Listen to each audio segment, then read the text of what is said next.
Welcome to hell! Motherfuckers.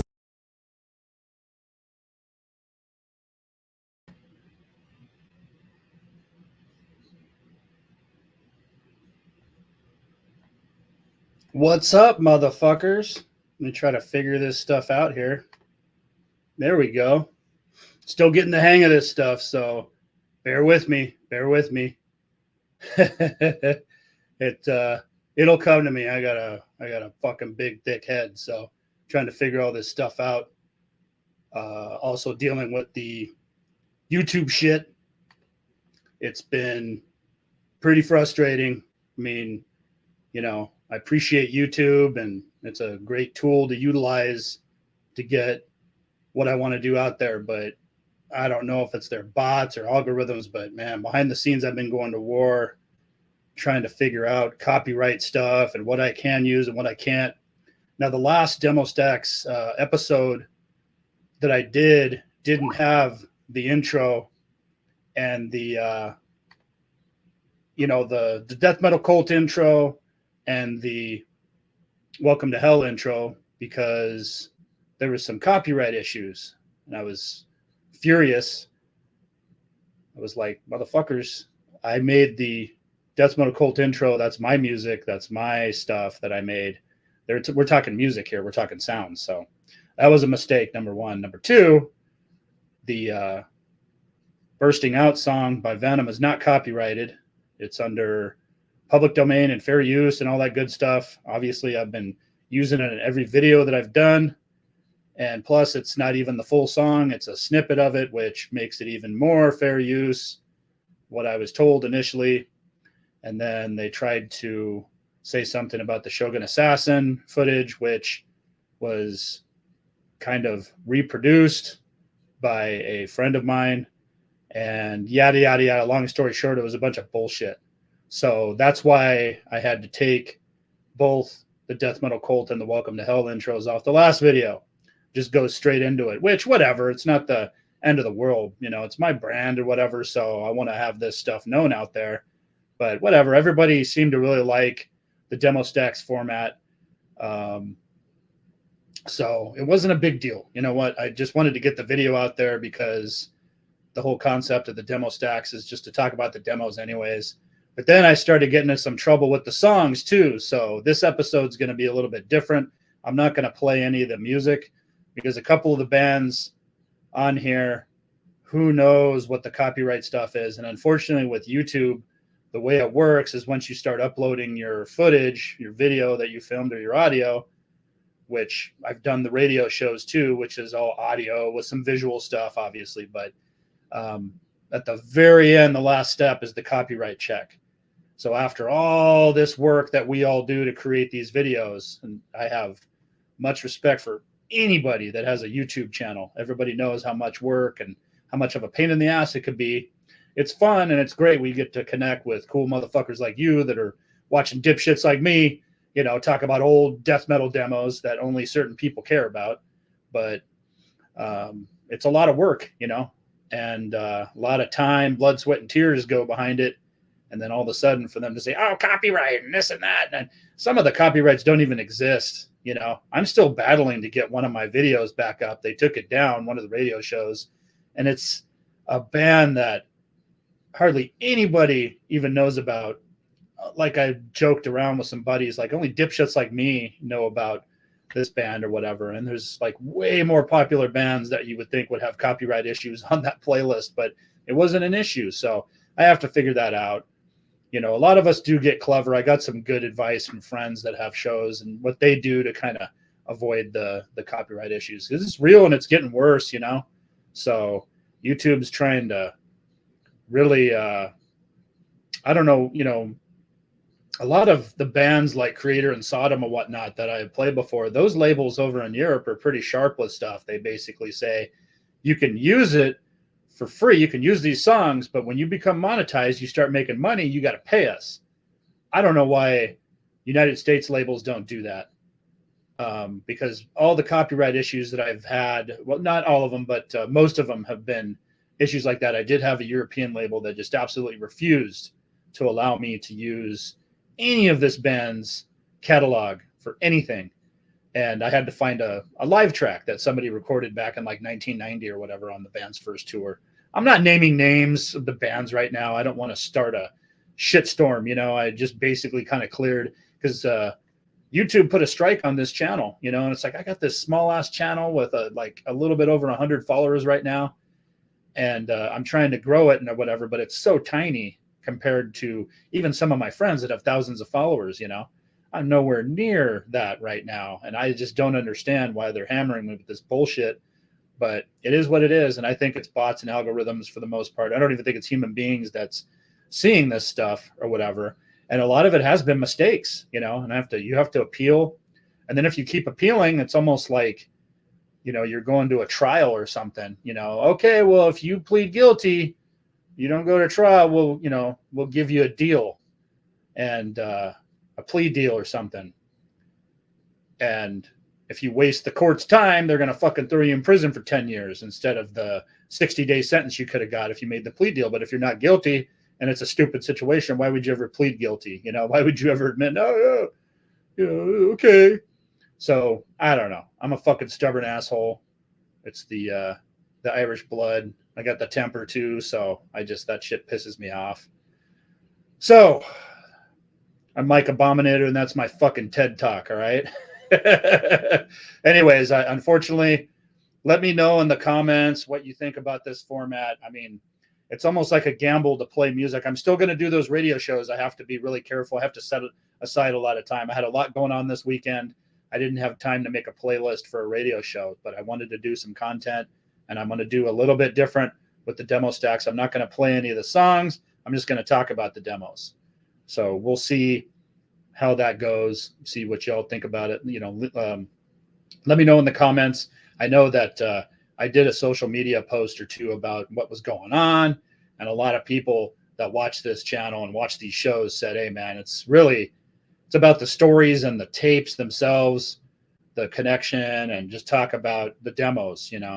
We could listen to the music at any point. So I appreciate the positivity, and if that's true, then this format should work out. It's just really hard to gamble, try to, work at something for hours and hours and prep and all this kind of stuff, and then record it.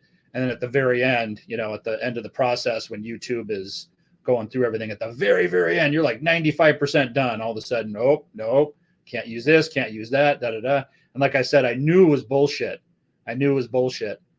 When they said that I couldn't use my intros, on that last video. And I was just like, man, at that point, there's even one of the songs of one of the bands on that last Demo Stacks interviews. I guess it's banned in a certain region over in Europe or whatever. So it's unviewable over there. I have no idea how that works. There was another song that when I become monetized, I have to pay for its use and this and that. Hey, man, I don't even know if I'll ever get to that point.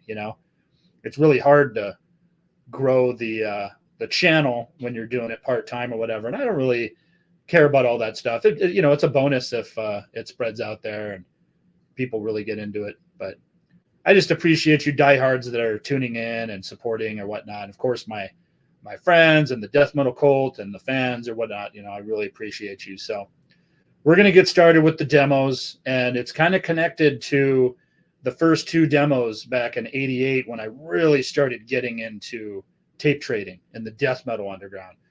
You remember, if you're an '80s kid like me, we had the thrash metal scene, and of course there were thrash metal demos all over the place, and I had a handful of them, but by the time all those classic demos came out, the Metallicas and the Slayers and Hyrax and Megadeth and Exodus and the Bay Area stuff, and then the South American stuff and the German stuff and the Canadian stuff, You know, most of those bands, by the time I was getting into that stuff, they already had albums out, were touring, you know. So we did have local thrash bands or whatever that I was getting demos from, but it really didn't start until later, when I've talked about this before in past shows with my other friends, like, you know, the Death Metal Podcast and some of the other shows I've been on, about how my evolution into tape trading happened. And it really started when I thought I was cool as shit, you know, where I started reading the demo section of Metal Forces magazine.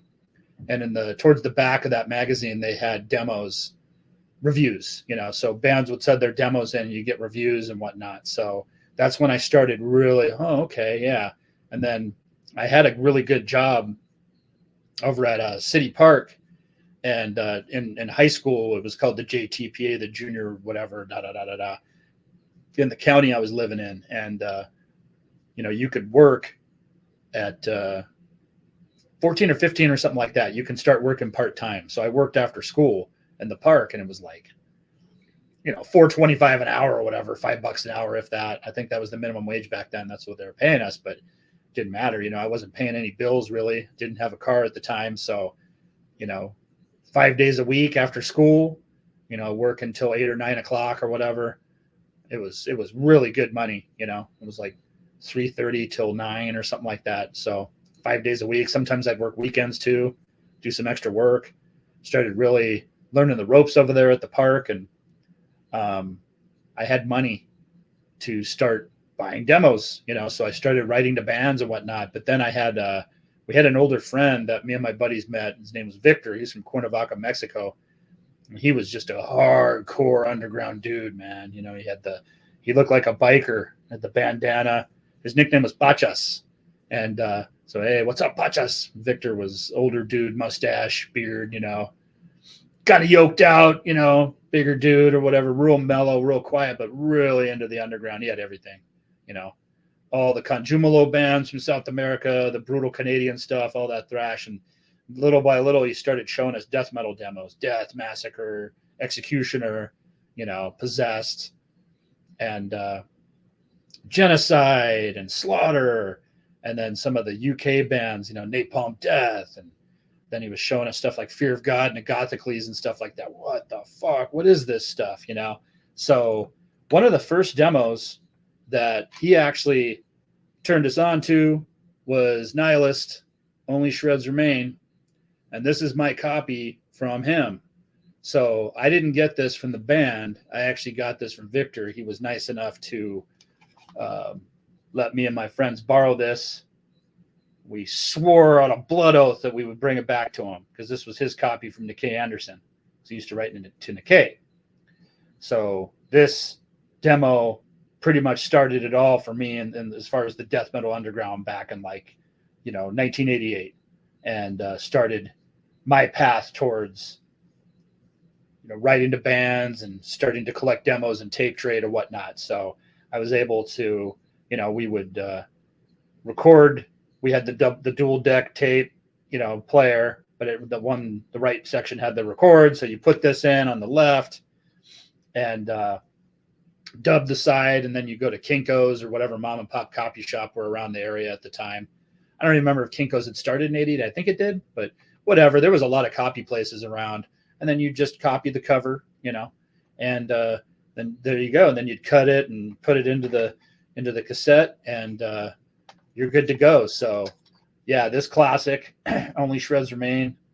And the other demo that he showed us that day was Fear of God. Now, he wouldn't lend us this because it's so rare, and it was a special demo. This is actually a cassette holder, the plastic that I had put this in.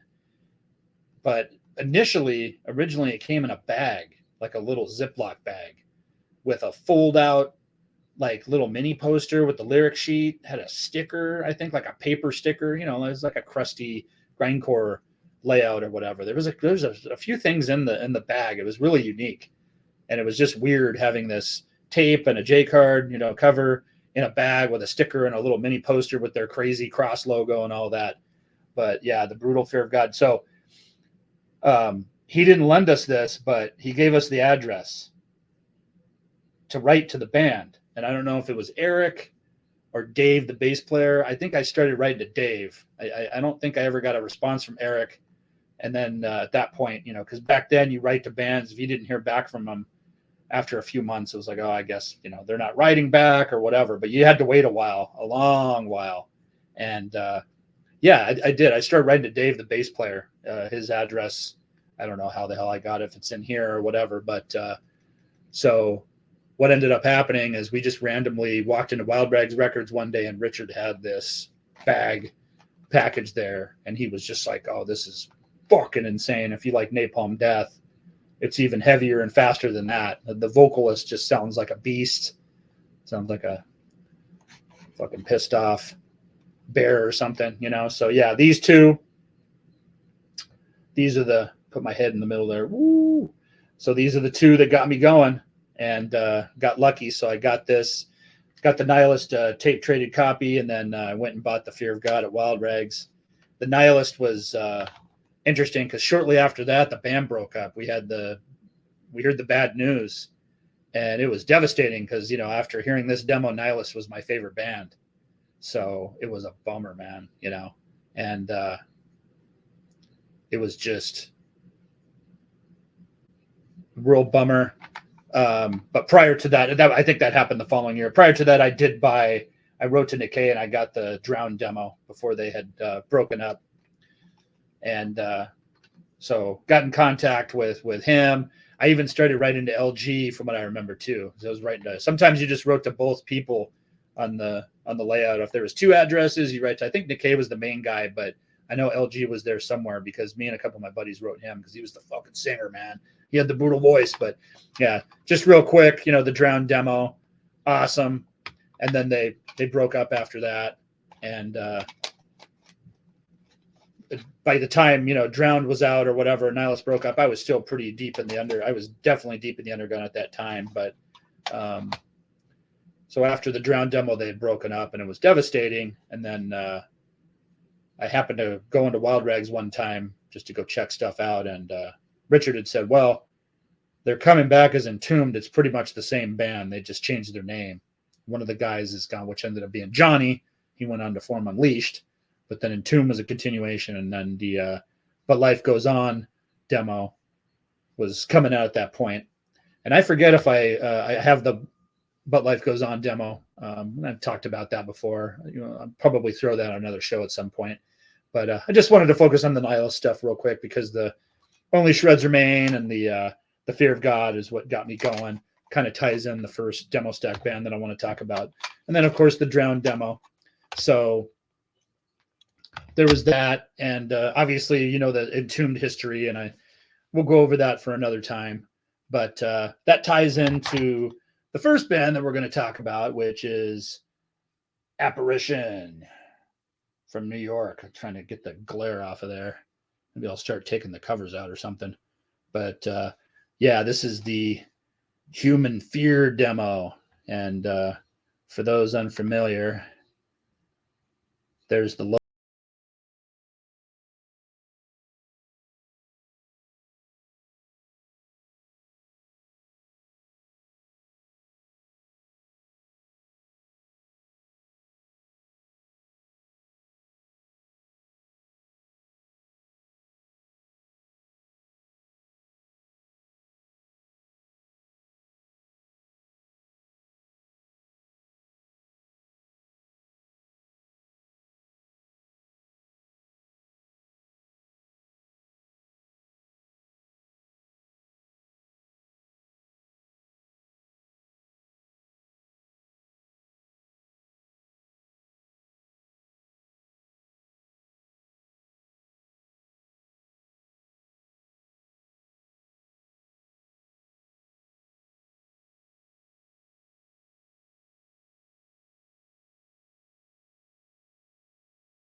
brutal.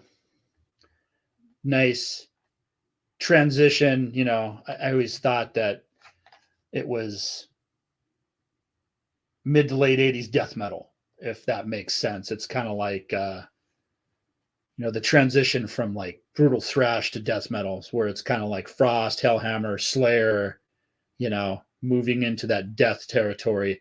These guys always, you know, had the dark vibe to them. They definitely had a little bit of thrashy influences. I mean, you could tell by the picture, you know, they're still rocking the Overkill and the Flotsam and Jetsam, and that's fucking cool, especially Overkill. I mean, they were a East Coast band, New Jersey band, and, you know, of course, the Slayer shirt or whatever. Everybody was wearing Slayer shirts back in the day, but they had that vibe going. But that's how it was back in the, you know, mid to late 80s. There wasn't really heavy death yet. People don't understand that. It just didn't. It evolved from thrash, speed metal to thrash metal to death metal, you know. So yeah, this was the first demo that I got, like on my very own, that I got from a band from the Metal Forces demo section. So looking that up or whatever, wrote to the guys and got this sent over. And it was my first exposure to that East Coast death metal stuff. And I believe from there, once I got the Apparition package, you know, like what I still do to this day is I put flyers in my packages, right? So somebody orders something from Ruin or Vrenth or whatever, I stuff the package with flyers. Back then there was fanzine flyers and other band demo flyers and stuff, and you'd send that out. And I think in the Apparition package, I probably got a flyer from Revenant, another East Coast band, and that started writing to them, and so on and so forth. And there's always bands in the Metal Forces, you know, demo section and whatnot. But yeah, this Human Fear demo, all-time favorite of mine. Very creepy, dark, you know, really cool. Human Error too is like really doomy and it's got some heavy ass fucking vocals. Narcissistic World is definitely more of a Slayer fast jam, you know. Hidden Fear, the first song, kind of has a little bit of everything. Bunch of tempo changes. I think it's a little longer too. But the next release they did, which was I thought initially it was on Rage Records, but actually this was on Relapse. I was surprised when I was doing research on this. This is the 7-inch, and there's 2 songs, and it was part of the Relapse singles series. That's what they were doing back in the day. They were, you know, working with a lot of bands in the underground and putting out, I mean, you know, I forget exactly who was on the single series. I forgot to look that up, but at some point in some of these shows, I'll end up talking about it, I'm sure. But yeah, this 7-inch was fucking badass.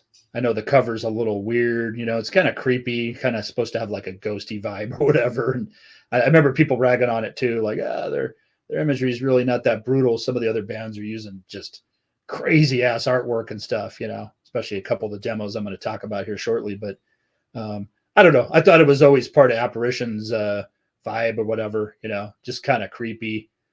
And I always thought it was cool. They ended up changing their name to Sorrow, and they did this Forgotten Sunrise EP that ended up coming out on that Road Racer label that was like a subsidiary of Roadrunner Records. So, you know, they're working with Relapse, they worked with RC, they were working with, you know, doing some stuff with Roadrunner after this.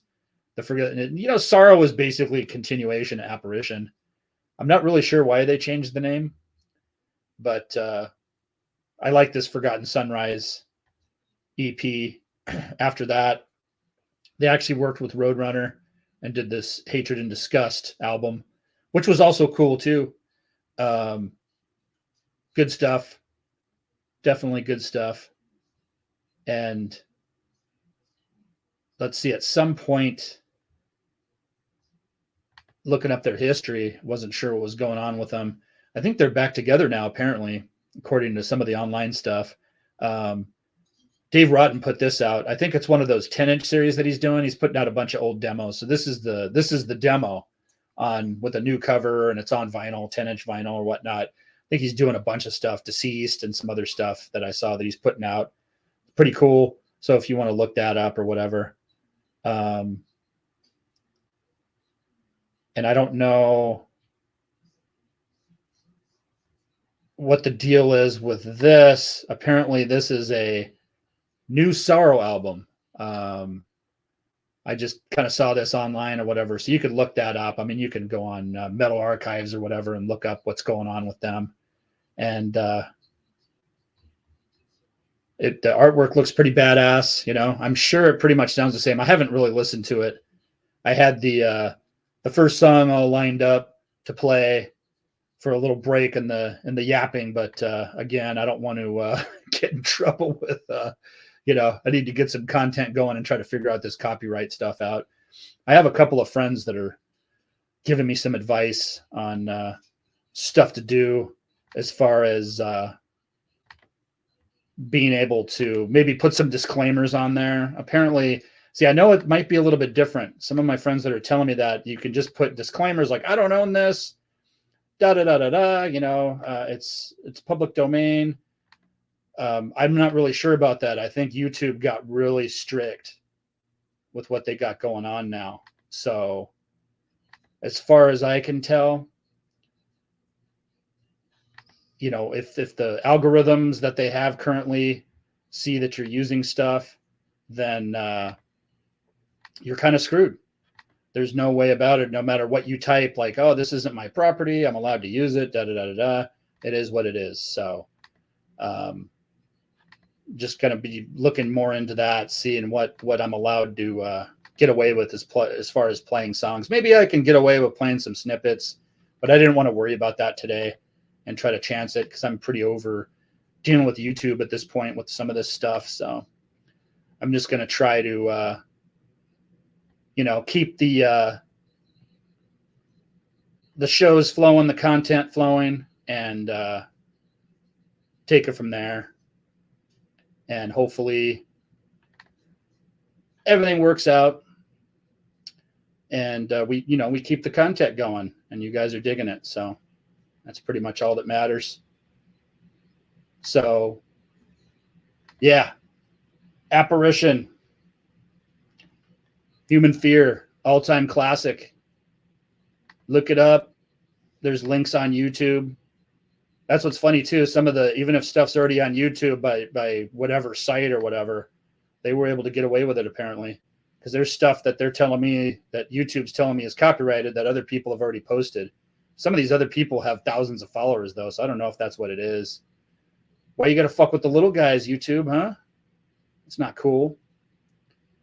But yeah, look up Apparition and look up Extreme Music and some of the other stuff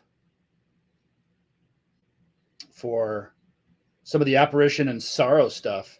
It's a classic band.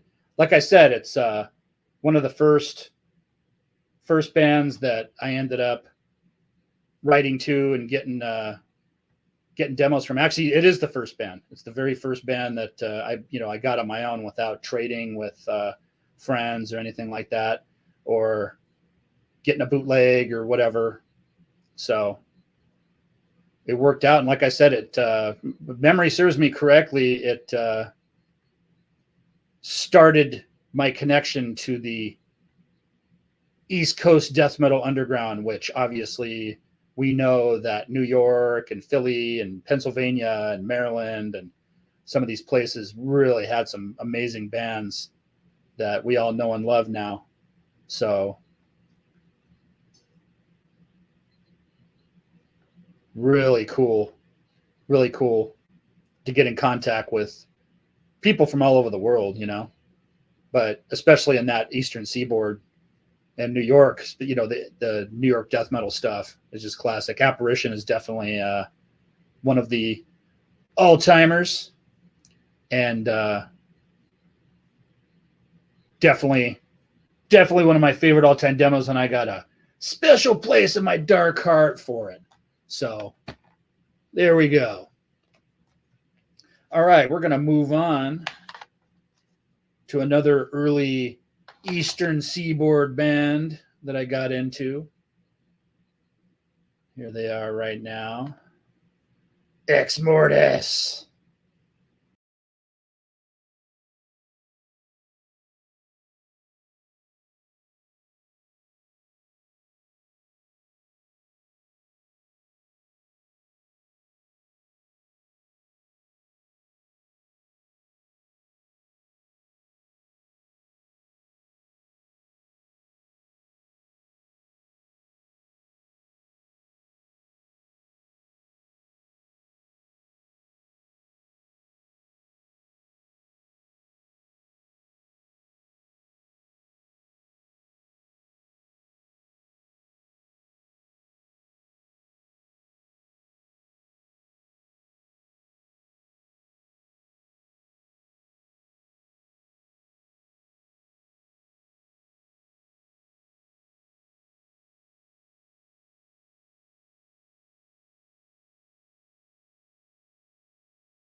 This is the Descent into Chaos. That example I showed you there had a red cover. Mine has a black and white one.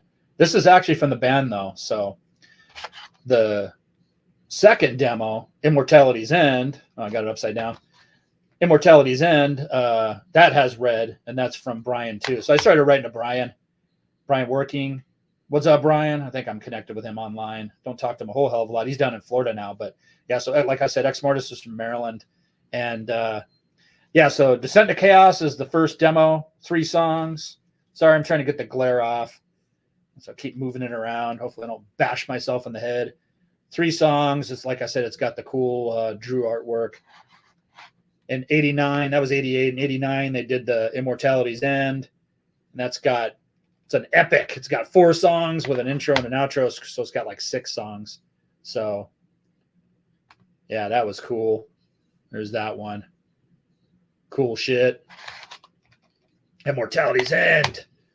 But mainly I just wanted to focus on, we'll do an episode about Immortality's End a little deeper or whatever, but I wanted to focus on Descent into Chaos today. This is, like I said, it was my introduction to the band, and I think it was connected to the Apparition.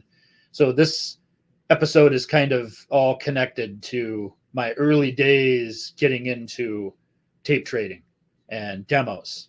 So, you know, it kind of started with the Nihilist, Only Shreds Remain, the Fear of God, onto the Apparition, and then onto the Ex Mortis, which I got this. And Ex Mortis led me to Revenant and Deceased, and next thing you know, I'm right into Nuclear Death and a couple other bands I'm going to be talking about. And yeah, it was cool. You know, it was a killer time. You know, you write to bands, and then you got to wait a while.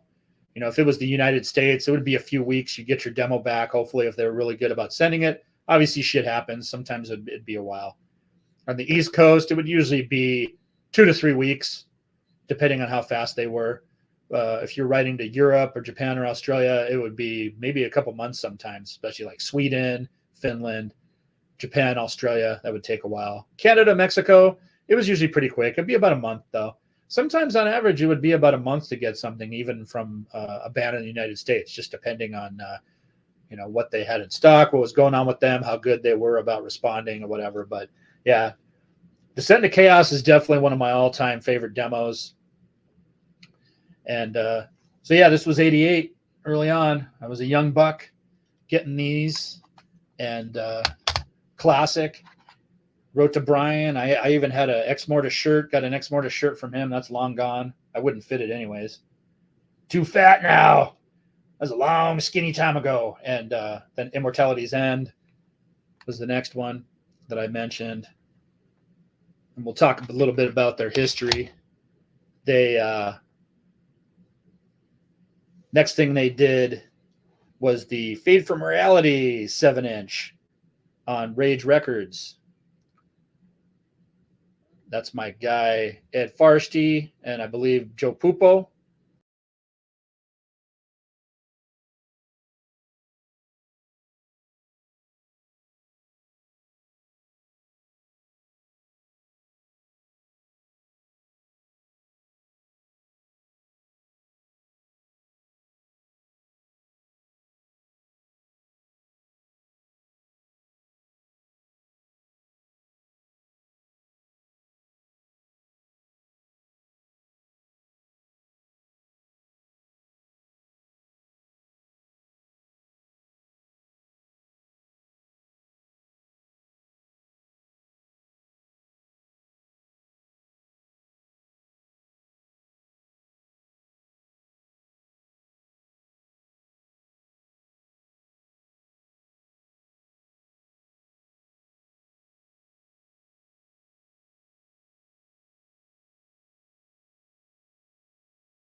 As much as I'd like to, you know, just don't really have the chance to do it.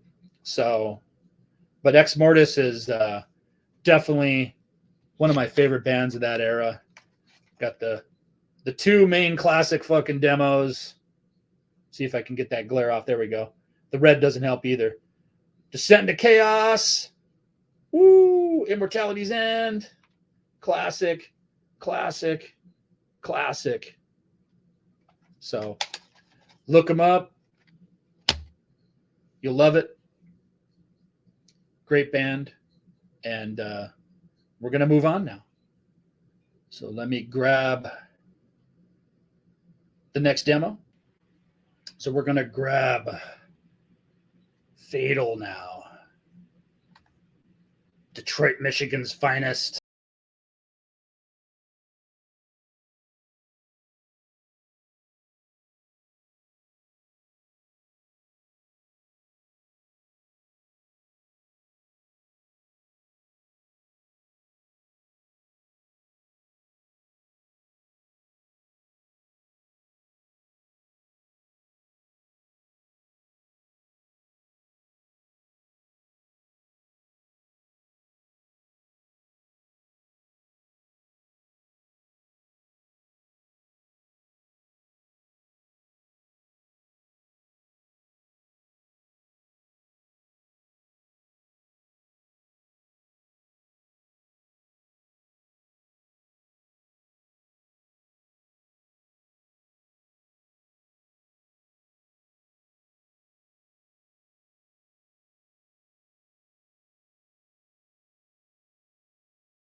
I got this one.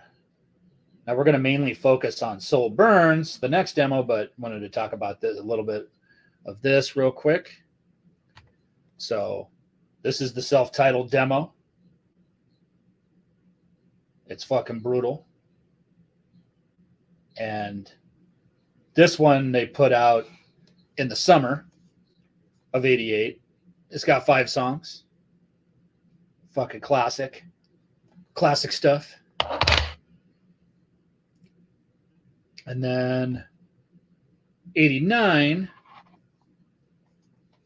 is the Soul Burns demo. Let's see, get that glare off again. Whoa, whoa, whoa, whoa. There we go. I don't know if the glare's showing up for you guys, but yeah, that looks okay there. Maybe I'd zoom it in a little bit. There we go. I hate taking stuff apart. It just makes a mess, you know? It's a pain in the ass. So this is the Soul Burns demo. This was another one that I found out through Metal Forces magazine. The demo, I think it was called the Demolition section. I'm about to look that up. Demo-lition, something like that. I have to look it up, but they had the Ped Bangers section where you can write to other metalheads all over the world you wanted to. There was a lot of tape traders in there too. But the Demolition section, or the demo section, whatever the hell it was called, found out about Fatal through there. But they definitely, everybody that I knew that was hardcore in the underground had this. This band was fucking everywhere. Every fanzine had a review. You saw this shirt all over the fucking place. This specific Soul Burns, you know, it's the classic satanic meeting, woodcut, just fucking iconic. You know, it's cool that Fatal used that, though. They're definitely one of the first to use it, I'm sure. Many people used it, but it was just iconic image. There's the picture. There's a picture of you can look at. Zoom in a little bit. And yeah, I wrote to Tony. So I was in contact with Tony Hamara. I believe he was the bass player, if I'm not mistaken. Bass player, singer, maybe? I don't know. Not fact checking on this stuff today, all right? So my bad if I got that wrong. But yeah, Tony was he was awesome. Really cool guy. I ended up getting the shirt. It's the white shirt soul burns that people might know of from the Severed Survival photo. There's the man right there, Mr. Reifert, wearing the soul burns. You can see Fatal and then the soul burns underneath it. It's the same. It's the cover of this demo. And obviously he's saying, okay, I'll do it right there, I'm sure. So fucking classic shit right here. All timer. They were, it was one of those bands where you like just kind of like Ex Mortis too, where you knew they were going to get signed to Earache or Roadrunner, Peaceville, you know, Nuclear Blast, Century Media, those labels at the time that were snapping up bands when death metal was booming. You knew that they were, I mean, even if they did some smaller label stuff like Thrash Records or whatever, Rage Records, you know, some of the underground labels that were doing 7-inches and whatnot, you know, if they did that, they were going to get signed, you know. And Fatal actually did a few demos before they started doing vinyl. You know, I talked about this. The progress back then was always, you know, demo, rehearsal, demo, one or the other, maybe both, and then maybe another demo. Sometimes not, depending if how old the band was or whatever. And then the 7-inch on a smaller label. Maybe it was the label that you're going to work with for your album. Who knows? And then you jump to the full length. And then that's when you're on your way at that. And then you're touring and you're on the legendary status. And then all of a sudden you switched and started playing prog and weird stuff. You become the Doors or, you know, operatic keyboard doom metal or whatever, or punk rock or what? Yeah, who knows, man. But after this demo, it's classic. They did do the Somber Evocation of Nihilism, a Somber Evocation of Nihilism on Thrash Records. Thrash was fucking awesome. I talked about Thrash Records last episode because they put out the Vital Remains that I had mentioned. But, you know, like I said, they did Carbonized, Revenant, Hideous Mangalus, Exit 13, Sorcery. They did an Afflicted 7-inch. They did the albums by Convulse, Epitaph, I think Mega Slaughter, and a bunch of other shit. Wombat. Just badass stuff. But this 7-inch is one of my favorite 7-inches of all time. And I got to dig this one up too, because I believe I got the Apparition, the Ex Mortis, and this one. And three of my favorites. And the Fatal's up there with any of them for sure. And once again, my boy Roy, he did the CD compilation retrospective.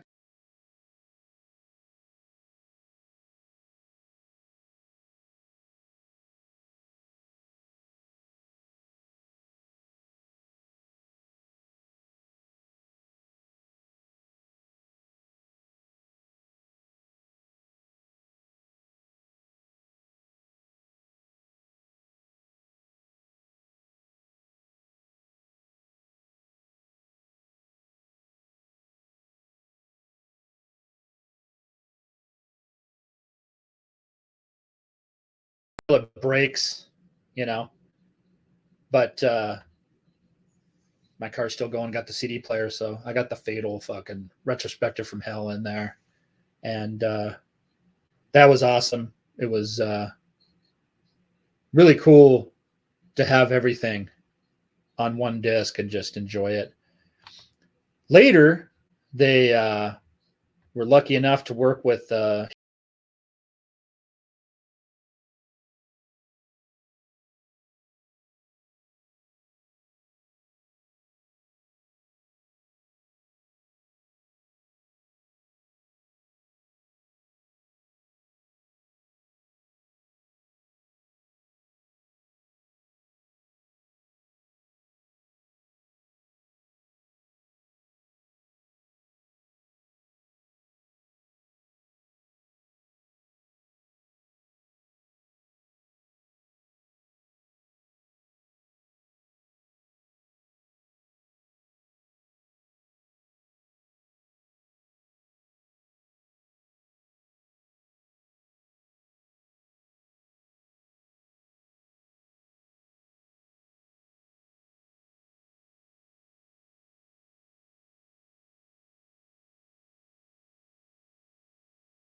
definitely an all-time classic band, one of Detroit's finest for sure.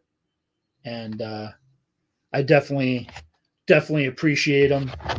2 classic demos. I don't have the Guts for Dinner. I never got that one, but fucking Soul Burns, the self-titled, definitely listen to it. Soul Burns is my favorite. Just a all-timer, totally killer. I mean, it's got a thrashy edge to it or whatever. They're really good players. They kind of remind me a little bit of Old Corner sometimes, was kind of the technical stuff, but they don't lose me on that because I'm not really into tech death and stuff like that. But there was a little bit of progressive technical playing with Fatal.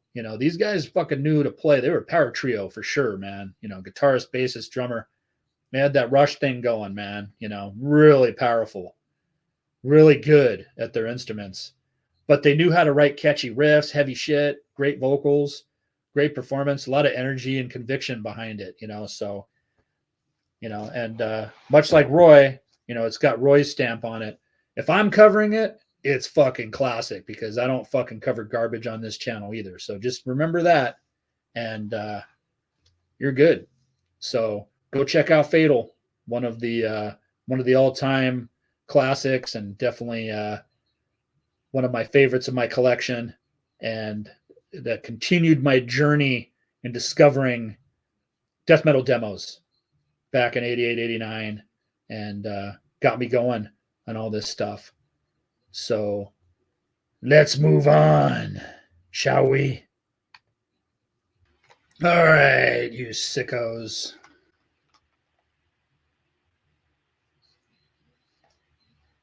Morgoth, Pits of Autumno. This is a favorite of mine, and this was like mid 88 when this came out. By the time I got it, it was probably late 88. And I believe I wrote to Mark, if I'm not too mistaken, Mark Grew, the singer. And memory serves me correctly, I got this from him. So there was some German stuff going on at the time. And I did find out about this demo through the demo section of Metal Forces. Pits of Autumno was reviewed, and it became one of my favorites. It's actually kind of like their countrymen, their kin and creator. It's more aggressive, thrashy style of death metal, but it's really good, really fucking riffy and fast and really, energetic, ripping. They hadn't really developed their slower death metal sections just yet. There is some stuff, so it's just like a lot of the stuff at that time. The heaviness, the crushing heaviness didn't really start coming out until some of the Swedish stuff, the New York stuff, the Florida stuff. Morbid Angel really upped the ante with Altars of Madness, and everybody's like, oh shit. And then, obviously stuff like Napalm Death, Autopsy, the early Paradise Lost, Bolt Thrower, the UK stuff. It was just so fucking heavy. And then the people were like, okay, let's down tune a little bit. Let's get some, the Mentally Murdered Napalm EP. Shit was just getting heavier and heavier and heavier, And Death Leprosy definitely helped with that. Bands just started tuning down a little bit, growling a little lower, getting a little heavier. But Morgoth was still playing kind of the thrashing death stuff. But I fucking love this demo. Look it up. It's very thrashy, but definitely has death metal tinges. I say it's death metal. It's got, kind of straddles that line or whatever. It's a long one too, 6 songs. And, like I said, it's got that Germanic thrash influence, that creator. Definitely they're the kings of that kind of style or whatever in that sense, as far as like the German thrash. I think that's the most known band of that genre or whatever. Morgoth definitely was influenced by it, I'm sure. A little bit. Oh yeah, wait a minute. Can't forget the photo. The band photo. Those are the boys. Trying to figure out. what Pilsner they're going to be drinking because they got the best beer on earth.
Then we kind of look at it weird, like I don't know about this. I don't know if I want to get this one, but yeah, the Odium album came out in '93, and like I said, by that time I was already playing in bands too. So it's not like I stopped buying music, but I definitely didn't tape trade as much. I mean, we were doing the fanzine, the Extinction of God fanzine, my buddy and I, but we didn't. I mean, I think he stayed a lot more active with a lot of this stuff or whatever, and was getting promos. Because it went from like getting demo tapes in the mail to getting like album tapes and CD promos in the mail a lot of times. So I think we did get the Odium for review and whatnot. I can't remember if we even reviewed it or not. There was so much stuff back then. A lot of this mainstream stuff, we were just kind of like, we're going to cover the deep underground stuff, the bands that deserve we were still doing that type of stuff. But yeah, the Pits. I don't know if you're Morgoth fans out there, but there it is. The Pits of Atumno. Fucking brutal shit. Look it up. It's on the YouTubes. I think Mark too. He left Morgoth, which was bizarre for me because his vocals are so fucking brutal. He was definitely one of the best death metal singers around back in the day, and that was one of the better parts of the band as far as I was concerned. Nothing against their new singer. I don't know what's going on with them. I know they put out a record in like the 2015 or 16 or something like that. I have no idea what it sounds like. They were in the Mystical Music Mag, an interview with me when I was in Gravehill. My buddy Ralph put that out. Revel in Flesh. Now he's in Rot Pit, but he did the Mystical Music magazine. And Morgoth had an interview in there. I think it was Mark too. He was still in the band at the time. They had just recently got back together, but I don't think Mark survived being in the band as far as when that album came out. So I have no idea what that album sounds like. And again, I don't even remember what Odium sounds like. I remember Cursed was pretty cool, but a lot of that stuff that Century Media was doing in the mid 90s or whatever, I just didn't get into, especially the old death metal bands. A lot of them started getting really bizarre, really weird. So I just didn't get into it. I just focused on their old stuff, like The Pits of Autumno. That's it. And it was kind of crazy because, let's see, Creator was playing the Hollywood Palladium for the Coma of Souls tour, which I don't really like that album. I thought it was totally boring. And I believe that was after Extreme Aggression, which was a great thrash album. I love fucking Extreme Aggression. Because that Terrible Certainty, I dig the record, but it was kind of a letdown sound-wise and some of the songwriting. That's just my opinion. I know some people love that album, but I thought it was, after Pleasure to Kill, it was just kind of like, what the fuck? But I do dig it, don't get me wrong. And, they did the EPs, Out of the Dark, Into the Light. There was some great stuff on there. But Extreme Aggression just had that perfect production. It was just, everything came together on that. It was so aggressive, and the songs were fucking killer. So, and I saw them on that tour in '89 with Corner at the Country Club, and they were amazing. Anyways, the Palladium gig in '90 for the Coma of Souls tour, it was just, I don't know, Creator was really boring. I was not into him at that point. But Morgoth actually opened the show, and it was Morgoth, The Accused, Excel, and Creator at the Palladium. And fuck, man, The Accused were fucking amazing. I think they stole the show, in my opinion. They were just fucking sick. You imagine seeing The Accused in 1990? They're playing this weird, huge metal show. Yeah, people were just stunned. They didn't know what to do. I mean, they didn't know what to do with Morgoth either, a lot of the crowd, because you're talking about like a late 80s, early 90s thrash metal crowd. They've never heard death metal. They've never heard like grind hardcore punk. And then Excel were local heroes. They were great too. They were great. Everybody knew them that were at the show because they were actually really popular too. That was the Jokes on You album. So they were pretty huge at that point. They were touring and playing all over. And they played right before Creator. And of course, Creator, everybody was excited for that or whatever at that point. But, by that time, I was just really into death metal. And I thought the thrash crowd were just a bunch of wimps and posers. And when Morgoth went out there, a lot of them that I was standing next to, they were laughing and making fun of him. Oh, what the fuck is he doing? Sounds like a bear, And I was just like, oh, man, fucking idiots don't even get it. So Morgoth didn't really have a good response with that crowd because it was a Creator thrash metal crowd. Yeah, Coma of Souls, bro. Yeah, man, whatever. You're a wimp and you're washed up. This thrash stuff's gonna be dying pretty soon. It's all about death metal. That was the outlook back then. If you read about it in all the books about the history of death metal, everybody says the same thing. We thought the thrash metal fucking dorks were just that. They were just dorks. So all the Creator fans were all pissed off at Morgoth, and the Accused were just making fun of him. You fucking posers. Get with it, man. Get with it. All that other stuff's dead. It's all about death metal and grindcore now. And so Morgoth was fucking awesome. That was before Cursed, so it was mainly just the Resurrection, Absurd, and Eternal Fall songs that they played, and fucking they were brilliant. So good stuff. Good stuff. Well, that pretty much wraps up the Demo Stacks episode 2 and this is volume 2, I should say. This is Welcome to Hell episode 8. Like I said earlier, I'm going to be fixing one of the other episodes that got taken down because of copyright. One of the radio shows that I did. Fucking annoying. I have to put a live version of this song on there. I don't want to talk too much about it and mention names, like I said, because I'm trying to stay under the YouTube fucking copyright radar. But that being said, I appreciate all of you. Make sure you like, subscribe, comment. Let me know, honestly, what you thought about this format of the Demo Stacks, because I might have to stick with this moving forward. Because like I said, until I figure out like a clever way to do the copyright stuff, I have to be really careful. So I'm going to do some different type of content for a while. I got a shit ton of radio shows that I still have to post because, I was doing that. I have 2 more of the Gimme Metal shows that I haven't even done yet. And I got a shit ton of the old Razor radio shows. And I have some new playlists that I put together. One weekend I was just bored and I decided to put a bunch of new playlists together for Welcome to Hell Radio. So yeah, I got a bunch of that stuff that I want to do. I just have to be really clever about what I put up. And if it's some of the same stuff, same bands, I should say, I'm trying not to play the same songs, you know what I mean? Trying to break it up. But some of the demos, they're going to be some of the same bands because it's just great shit, so I'm trying to break it up a little bit. But I'm trying to find stuff that I'm not going to get in trouble for. I don't know. You'd be, like I said, you'd be surprised on what's copyrighted out there these days, if it even exists on that level, because there's a couple labels that I got, copyright strikes of stuff that I posted. I've worked with those labels before, and there's no fucking way that they copyright stuff. But some of these smaller labels are getting snapped up by the large major labels, and then they own the rights to, yeah, so it's a fucking mess. It's a total mess. But like I said, I was able to remove the strike on the channel because literally like 3 channel strikes and you're off. You're off the air. They take your channel down. So I already had 1. I was like, God damn, I'm not even up to 10 episodes yet. I don't even, I haven't even hit like 150 subscribers yet, as far as I know. I haven't checked in a while, but I barely hit over 100 recently. So it's like, why are you fucking with me, YouTube? Fuckers. So watch, they're going to strike me now because I'm talking shit. But again, I appreciate everybody. I got some funny comments too. Some negative comments or whatever. I'm going to do an episode about that stuff. I'm just kind of trying to collect screenshots and shit like that. Just some funny stuff. I ended up deleting them. One of them was kind of funny. I ended up deleting, and I wish I would have kept it. I deleted it before I screenshotted it. I was like, oh man.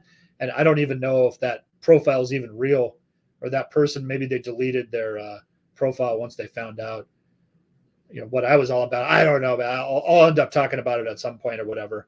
But yeah, I did find a box of demos, another box of demos that I ran into. So yeah, the demo stack shows there's going to be a lot of this. But again, like I said, let me know what you think of this new format. I didn't play any music today from the demos. I actually had a song off of each of these demos that I wanted to play, but I didn't because I don't want to get in fucking trouble with the copyright bullshit. So let me know what you think of this format.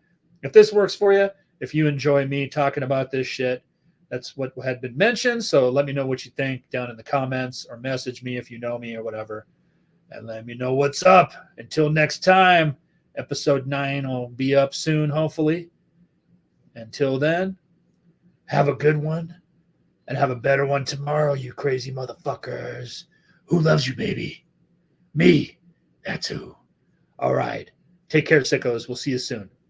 Thanks again for everything.